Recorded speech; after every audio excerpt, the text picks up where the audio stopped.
का विषय है 2019 में, और इस मई के महीने में ही ग्राम जिगना में श्रीधाम वृंदावन से भागवत के रूप में साक्षात बांके बिहारी पधारे थे। और अब की बार देखो, पहले बांके बिहारी पधारे भागवत जी के रूप में, और अब की बार ये समझो कि अयोध्या से ये रामचरितमानस के रूप में कोई और नहीं, ये साक्षात राम ही आपके बीच में पधारे, राम ही आए। को मैंने कम करने के लिए कहा कि आप बना रहे हो तो बार-बार टोकूंगा आपको।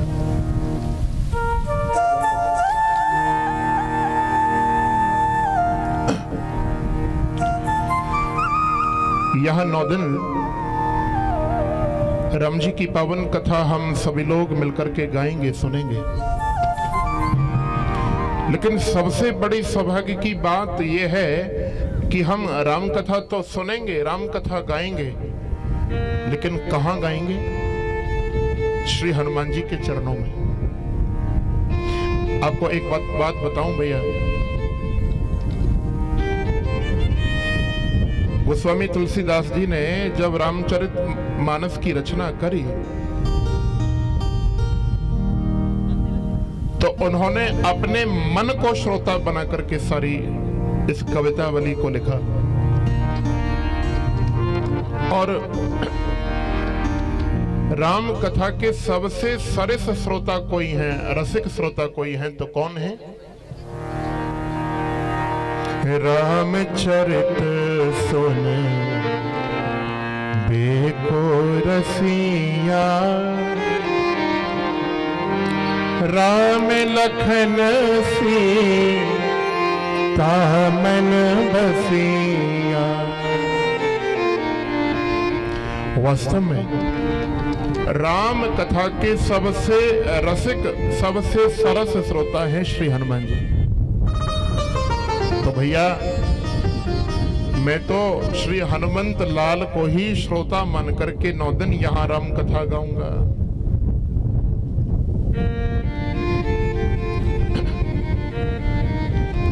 एक बड़ी सुंदर कथा है।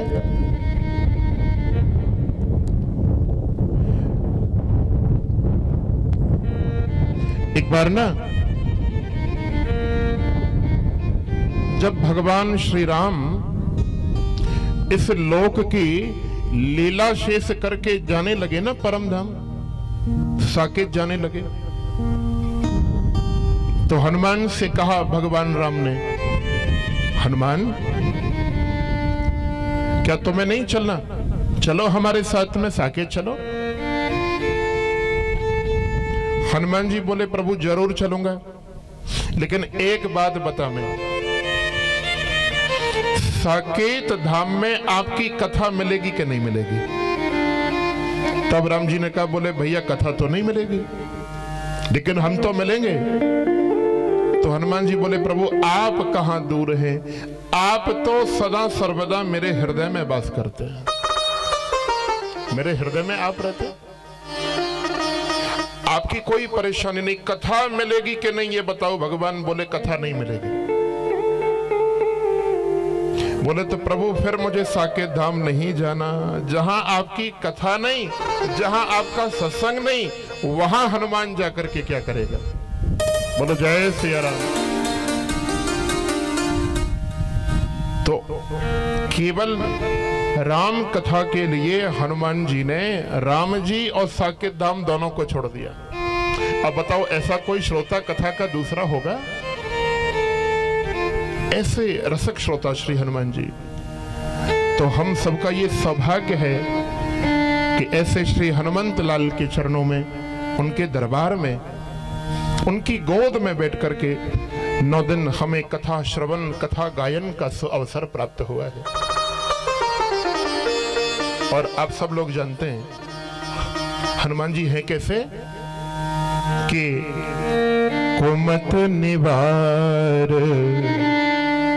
सुमत के संगी, महावीर रंग बजरंगी। कैसे भैया हनुमान जी? हनुमान जी हमारी कुमति का निवारण करते हैं और हमें सुमति प्रदान करते हैं। कुमति माने, कुमति का अर्थ है जितने भी दुनिया के बुरे विचार मन में आवे, शराब पीना, जुआ खेलना, बुरी संगति में पड़ना, गाली गलौज देना, जितने दुनिया के बुरे काम हैं सब कुमति। हनुमान जी क्या करते हैं? जो हनुमान की शरण ग्रहण करे, श्री हनुमंत लाल की जो शरण में जाए, हनुमान जी उसकी कुमति का हरण कर लेते हैं, बुरे विचारों का, बुरी बुद्धि का हरण कर लेते हैं। और फिर क्या करते हैं? उसकी कुमति को हर करके हनुमान उसे सुमति का दान करते हैं। तो एक बार सच्चे हृदय से हनुमान जी की शरण ग्रहण करे भैया, उसके मन में फिर बुरे विचार नहीं आ सकते। बोलो जय सिया राम। जय सिया राम। तो पावन हनुमान जी के दरबार में बैठ करके हम राम कथा गाएंगे। देखिए, मुख्य रूप से आज भारतवर्ष में राम कथा दो ही ग्रंथों पर मुख्य रूप से गाई जा रही है। पहला श्रीमद् वाल्मीकि रामायण और दूसरा श्री गोस्वामी तुलसीदास कृत श्रीमद् रामचरितमानस। तो भैया आपको देखो, बताने में मुझे कोई परेशानी नहीं है। अभी मैं इतना सामर्थ्य नहीं हूं कि मैं श्रीमद् वाल्मीकि रामायण की कथा गाऊं, लेकिन यहां हम तुलसीकृत श्री रामचरितमानस की कथा बड़े भाव से गाएंगे।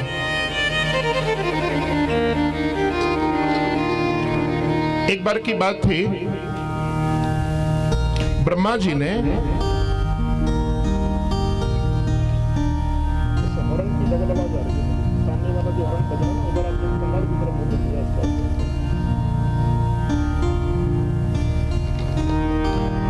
ब्रह्मा जी ने एक वेद की रचना करी, आप सब लोग जानते हैं। और उस वेद की जो वाणी थी, देववाणी संस्कृत, वो बड़ी क्लिष्ट, बहुत ज्यादा वो कठिन वाणी थी। थोड़े दिन के बाद में वेद भगवान ब्रह्मा के पास में आए, बड़े ध्यान से सुनना बंद हुआ और कहने लगे, ब्रह्मा जी आपने हमारी रचना तो कर दी, लेकिन हमारा ज्ञान लोगों को समझ में नहीं आता, हम इतने कठिन हैं, क्या करें? तो ब्रह्मा जी ने वेदव्यास के द्वारा एक वेद के 4 भाग किए, सामवेद, यजुर्वेद, अथर्ववेद और ऋग्वेद। बंधुआ, लेकिन जब थोड़ा और समय बीता तो उन 4 वेदों की भी भाषा लोगों के समझ में नहीं आ रही थी, क्योंकि जैसे जैसे समय बीतता गया लोग बुद्धिहीन होते गए, विद्याहीन होते गए। तो वो 4 वेद दोबारा से इकट्ठे होकर के ब्रह्मा जी के पास में पहुंचे, बोले प्रभु अब भी हमें लोग नहीं समझ पा रहे। तो क्या किया ब्रह्मा ने? उन 4 वेदों का जो सार था, जो तत्व था, वो 18 पुराणों में अंकित कर दिया, पुराण लिख दिया। लेकिन भैया आगे चल करके ना, जब कलयुग आया तो फिर उन पुराणों की बात भी लोगों को कम समझ आने लगी। तो क्या किया गोस्वामी जी ने? मानो ब्रह्मा जी की आज्ञा पर ही जो सार एक वेद में था और वही सार सरल तरीके से 4 वेदों में आया और सरल होकर के वही सार 18 पुराणों में आया।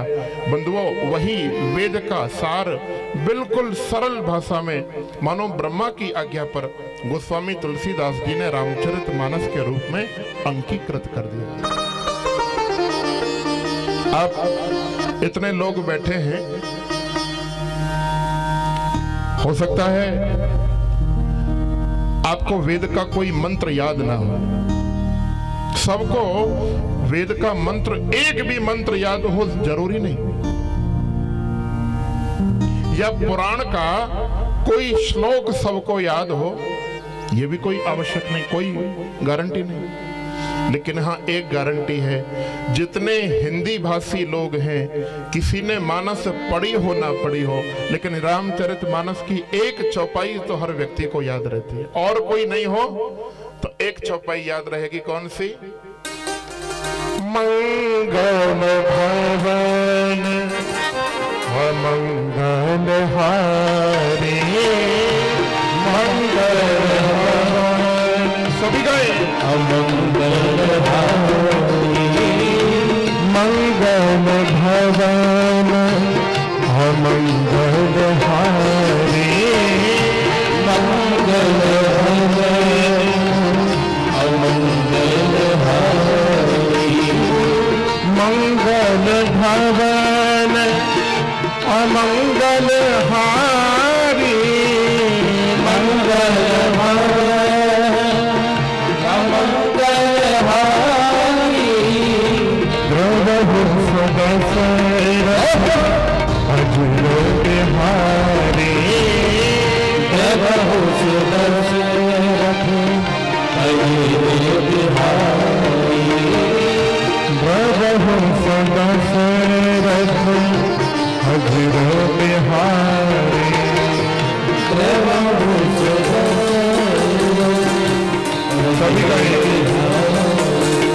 राम सिया राम सिया राम सिया राम, राम सिया राम सिया राम सिया राम, राम सिया राम सिया राम सिया राम, राम सिया राम सिया राम सिया राम, राम सिया राम सिया राम सिया राम, राम सिया राम सिया राम सिया राम, हो मंगल भवन अमंगल हारी, सभी गए। मंगल भवन अमंगल हारी, प्रभु सदसरथ अजुर बिहारी, प्रभु सदसरथ अजुर बिहारी। ये चौपाई तो सबको याद होती है ना। वो पता है भैया, इस चौपाई का बड़ा सुंदर अर्थ है। गाते सब हैं, लेकिन हर व्यक्ति को इस चौपाई का अर्थ याद नहीं होता। कैसे है राम? मंगल भवन, भगवान राम मंगल के घर हैं। माने राघव की कथा में केवल मंगल ही मंगल है, मंगल करने वाले। और अमंगल हारी, अमंगलों को हरने वाले हैं। द्रवहु दशरथ, मंगल करने वाले और अमंगलों को हरने वाले राजा दशरथ के बेटा राघव को मैं बारंबार प्रणाम करता हूं। ये इस चौपाई का अर्थ है। तो ऐसे राम की कथा हम 9 दिन सुनेंगे, जो मंगल करने वाले और अमंगलों को हरने वाले। आपको सुनाऊं बंधुओं, एक बार ना, जब रावण ने जानकी मैया का हरण किया, बड़े ध्यान से समझना, वानरों की सेना लेकर के भगवान राम गए और एक दिन के युद्ध में, पहले ही दिन के युद्ध में रावण की आधी सेना मारी गई। बड़ा विशाल युद्ध हुआ। तो मारे घबरा करके कहां गया रावण? कुंभकर्ण के पास। बड़े ध्यान से समझना, जाके कुंभकर्ण को जगाया। Echo down, echo down.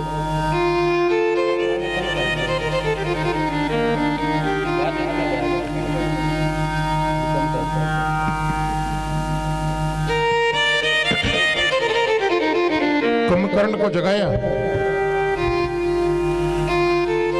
और कहा कि भैया अब तू ही मेरी सहायता कर सकता है कुंभकर्ण। कुंभकर्ण बोला भैया रावण क्या बात है, और आज बीच में ही तुमने मुझे कैसे जगा दिया? सारी घटना बताई कि मैंने जानकी का हरण किया, राम सेना लेकर के आया है और एक ही दिन के युद्ध में लंका की आधी सेना मर गई। बंधुओं, कुंभकर्ण बोला कि अगर जानकी की तुमको प्राप्ति करनी है रावण, तो राम का स्वरूप धारण कर लो। तुम तो मायावी हो, मायावी बनकर के राम बनकर के चले जाओ तो जानकी अपने आप तुम्हें अपना मान लेगी। तो पता है रावण क्या बोला? रावण बोला भैया तुम्हें क्या लगता है ये काम करके मैंने देखा नहीं होगा? ऐसा मैंने किया। जैसे ही मैंने राम का स्वरूप धारण किया तो कुंभकर्ण अपनी पत्नी मंदोदरी भी मुझे माता के समान दिखाई देने लगी। मंदोदरी में भी मुझे मेरी मां दिखाई देने लगी। संसार की सारी स्त्रियों में मुझे अपनी माता का दर्शन होने लगा। तो बंधुओं,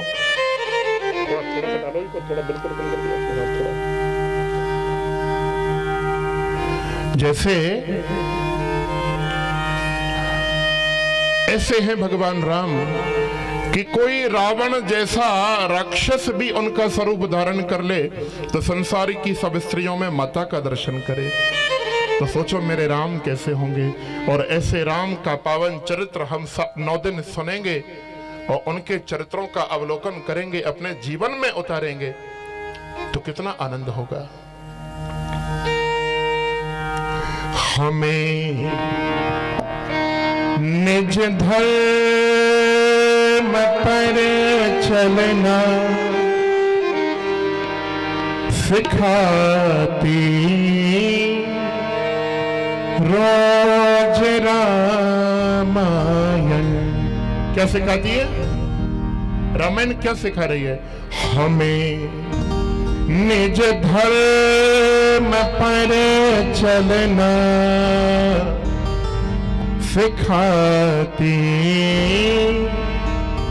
रोज रामायण। सदा शुभ आचरण करना, सदा शुभ आचरण करना सिखाती रोज रामायण। हमें निज धर्म पर चलना रामायण सिखा रही है। निज धर्म क्या है बंधुओं? जो राम कर गए वो हमारा निज धर्म है। राम एक पति कैसे थे? जो पति बनकर के राम ने किया वो पति का कर्तव्य है। जो भाई बनकर के राम ने किया वो एक भाई का कर्तव्य है। जो पिता बनकर के राम ने किया वो पिता का कर्तव्य है। जो पुत्र बन के राम ने किया वो पुत्र का कर्तव्य है। और जो मित्र बन के किया, जो शत्रु बन के किया, वो एक मित्र और शत्रु का कर्तव्य है। पति हो तो राम जैसा, पुत्र हो तो राम जैसा, भाई हो तो राम जैसा, मित्र हो तो राम जैसा, और कहूं शत्रु भी हो तो राम जैसा ही हो। बोलो जय सिया राम। कैसी शत्रुता निभाई रावण से पता है? गीधराज जटायु के पंख काटे रावण ने। गड्ढे में पड़े पड़े राम राम पुकार रहे जटायु। राम जी आए, सारी खबर जब राम ने सुनी कि जानकी का हरण कर लिया। थोड़ा मैं एक प्रसंग बस आपको सुना रहा हूं, ये कथा विस्तार से आपको मैं बाद में सुनाऊंगा।